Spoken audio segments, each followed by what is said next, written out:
ATS એ 4 લોકોને ઝડપ્યા છે જેમની ઉપર આતંકવાદનો આરોપ છે કારણ કે તેઓ ISISના સાગીરતો હોવાની વાત છે, જેમાં એક મોહમ્મદ ફરદીન છે, ફતેવાડી વિસ્તારમાં રહેતા હોવાની માહિતી STS એ મળી છે. એ જગ્યા ઉપર ગાંધીનગર ક્રાઇમ ન્યૂઝમાં હાજર છે.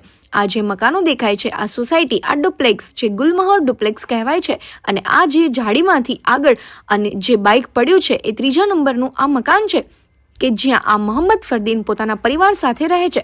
મેં અહીંયા સ્થળ ઉપર પહોંચીને તેમના પરિવાર સાથે વાત કરી તો તેઓએ કેમેરા સમક્ષ કંઈ પણ કહેવાનો ઇનકાર કર્યો, પરંતુ કેટલીક માહિતી એવી પરિવાર કહી રહ્યા છે કે ફરદીનને આ બાબતે જાણ ન હતી કે આટલું મોટું કંઈ હોઈ શકે છે.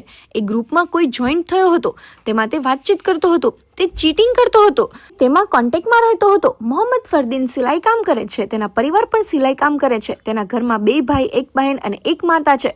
તેના પિતા અલગ રહી રહ્યા છે. આ જે પરિવાર છે તેઓ હાલ સામે નથી આવી રહ્યો, પરંતુ આ મોહમ્મદ ફરદીનને કેટલીક વાતો આ પરિવારે મને એટલે કે ગાંધીનગર ક્રાઇમ ન્યૂઝને અહીંયા જણાવી છે કે જ્યાં તે ગ્રુપમાં કોઈ જોઈન્ટ થયો હતો અને તેમાં તે કોન્ટેક્ટમાં રહેતો હતો.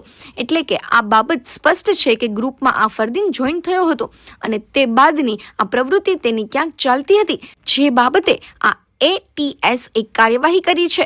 હવે આગળની તપાસમાં ખુલાસા થશે કે આખરે ક્યાંથી આ પૂરું રેકેટ કેટલા લોકો સાથેનું ચાલી રહ્યું છે, કેટલા લોકો સંપર્કમાં આવ્યા છે, અને આ મામલે આગામી દિવસોમાં તપાસમાં શું ખુલાસાઓ થશે. કેમેરામેન અસલમ સાથે અમિત દેસાઈ, ગાંધીનગર ક્રાઇમ ન્યૂઝ, અહેમદાબાદ.